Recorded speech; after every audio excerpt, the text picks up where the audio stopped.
DNA, deoxyribose nucleic acid, ये एक hereditary material है यानी कि विरासती मादा है और ये मालूमात को विरासत को ट्रांसफर करता है एक नस्ल से दूसरी नस्ल में। क्रोमोसोम में पाया जाता है डीएनए और डीएनए का स्पेसिफिक सीक्वेंस जिसमें प्रोटीन का स्ट्रक्चर डिफाइंड होता है कि किस तरह की प्रोटीन बनानी है। उस स्पेसिफिक सीक्वेंस, उस टुकड़े को बोलते हैं जीन्स। तो डीएनए पे लगी होती हैं जीन्स। तो यही हमारा आज का टॉपिक है डीएनए। तो आइए अपना टॉपिक टाइम जाया किए बगैर स्टार्ट करते हैं। अस्सलाम वालेकुम students, welcome to bio brain. I am Rafe Khan, आप देख रहे हैं bio brain 9th class biology chapter number 6। इसी सिलसिले में हमारा आज का टॉपिक है डीएनए, डीऑक्सीराइबोज न्यूक्लिक एसिड। तो आइए इसके स्ट्रक्चर की बात करते हैं। डीएनए बना होता है डीऑक्सीराइबोज न्यूक्लियोटाइड से। डीऑक्सीराइबोज न्यूक्लियोटाइड्स का मतलब क्या है कि इसमें जो पेंटोज शुगर होती है वो होती है डीऑक्सीराइबोज। अब इसमें शुगर हो गई डीऑक्सीराइबोज, पेंटोज शुगर 5 कार्बन वाली, उसको बेटा डीऑक्सीराइबोज इसलिए कहते हैं। अगर मैं आपको थोड़ा सा डिटेल में बता दूं कि उसके कार्बन नंबर जो 2 है उस पे एक ऑक्सीजन की कमी होती है, इसलिए उसको डीऑक्सीराइबोज शुगर बोलते हैं। अच्छा, अब क्या होता है कि एक हो गई पेंटोज शुगर जो है डीऑक्सीराइबोज। नाइट्रोजीनियस बेस इसमें 4 तरह की हो सकती हैं, यानी कि एडिनिन, गोवानिन, साइटोसिन और थायामीन। ये डिफरेंट 4 किस्म की इसमें जो हो सकती हैं वो नाइट्रोजीनियस बेसिस हो सकती हैं और एक फास्फेट ग्रुप होता है। अच्छा, अगर आप इसकी बात करें स्ट्रक्चर की, तो 1953 में यूएस बायोलॉजिस्ट थे जिनका नाम था जेम्स वॉटसन और एक ब्रिटिश बायोलॉजिस्ट थे जिनका नाम था फ्रांसिस क्रिक। इन्होंने इसका मॉडल पेश किया। मॉडल मींस स्ट्रक्चर के बारे में बताया कि डीएनए डबल हेलिकल स्ट्रक्चर होता है। डबल हेलिकल स्ट्रक्चर का मतलब इसके 2 स्ट्रैंड्स होते हैं और वो आपस में क्वाइल हुए होते हैं। डबल हेलिकल स्ट्रक्चर का मतलब होता है जैसे कि गोल सीढ़ी होती है जो नीचे से ऊपर की जानिब जाती है, बिल्कुल देखने में ऐसा होता है। स्प्रिंग लाइक स्ट्रक्चर भी आप इमेजिन कर सकते हैं। 2 इसकी मतलब मेन पोल्स होते हैं और वो आपस में हेलिकल स्ट्रक्चर यानी कि घूमे हुए होते हैं। वॉटसन एंड क्रिक को 1962 में डीएनए का डबल हेलिकल स्ट्रक्चर बताने पर नोबेल प्राइज से भी नवाजा गया था। उसके अलावा इसमें जो नाइट्रोजीनियस बेसिस है डिफरेंट स्ट्रैंड्स के अंदर लगी हुई हैं, उन्होंने एक दूसरे के साथ हाइड्रोजन बॉन्ड बनाए हुए। मतलब एक स्ट्रैंड की नाइट्रोजीनियस बेस ने दूसरे स्ट्रैंड की नाइट्रोजीनियस बेस के साथ हाइड्रोजन बॉन्डिंग की हुई है। ये hydrogen bonding specific in nature होती है, ऐसे नहीं कि कोई भी नाइट्रोजन बेस दूसरी नाइट्रोजीनियस बेस के साथ बॉन्ड बना लेगी।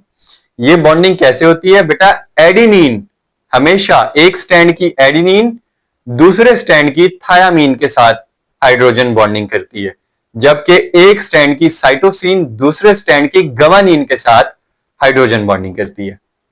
और हमेशा एडिनिन और थायामीन के दरमियान 2 हाइड्रोजन बॉन्ड्स होते हैं, डबल हाइड्रोजन बॉन्ड होता है, जबकि गोवानिन एंड साइटोसिन के दरमियान ट्रिपल हाइड्रोजन बॉन्ड होता है। कभी ऐसा नहीं होगा एडिनिन जो है वो गोवानिन के साथ हाइड्रोजन बॉन्ड कर ले और थायामीन जो है वो साइटोसिन के साथ कर ले। इसको आपने याद ऐसे करना है एटीजीसी, एटीजीसी यानी एडिनिन थायामीन के साथ और गोवानिन साइटोसिन के साथ। और ये भी याद रखिएगा कि एटी में डबल बॉन्ड है और जीसी में या सीजी में ट्रिपल बॉन्ड है। फंक्शंस ऑफ डीएनए, डीएनए का किरदार, डीएनए क्या काम करता है, बेसिकली बनता क्यों है। अब डीएनए बना होता है बेटा न्यूक्लियोटाइड्स का, और न्यूक्लियोटाइड्स का जो अरेंजमेंट है वो हर जानदार में स्पेसिफिक अरेंजमेंट ऑफ न्यूक्लियोटाइड्स होता है, इसलिए हर जानदार का डीएनए बिल्कुल डिफरेंट होता है। आपने देखा होगा अगर कोई क्राइम हो जाए तो हम कहते हैं जी इस क्राइम सीन का डीएनए टेस्ट होगा। अब डीएनए टेस्ट से पता लग जाता है क्योंकि हर इंसान का, हर जानदार का डीएनए स्पेसिफिक है।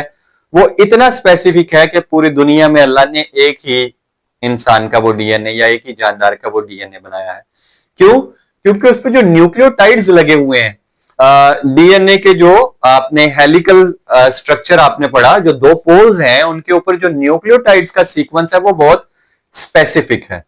और वही स्पेसिफिक सीक्वेंस डिसाइड करता है कि प्रोटीन की सिंथेसिस किस तरह से होगी।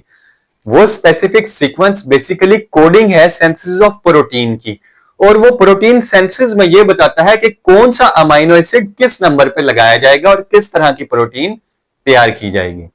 अब डीएनए का एक स्पेसिफिक सेगमेंट, एक स्पेसिफिक टुकड़ा जो कि प्रोटीन सेंसिस के लिए कोडिंग फराहम करता है, प्रोटीन सेंसिस के लिए इंफॉर्मेशन जिस पे कोड हुई हुई होती है, डीएनए के उस स्पेसिफिक टुकड़े को जीन्स बोलते हैं, जो एक तरह की प्रोटीन बनाने के लिए जरूरी होता है।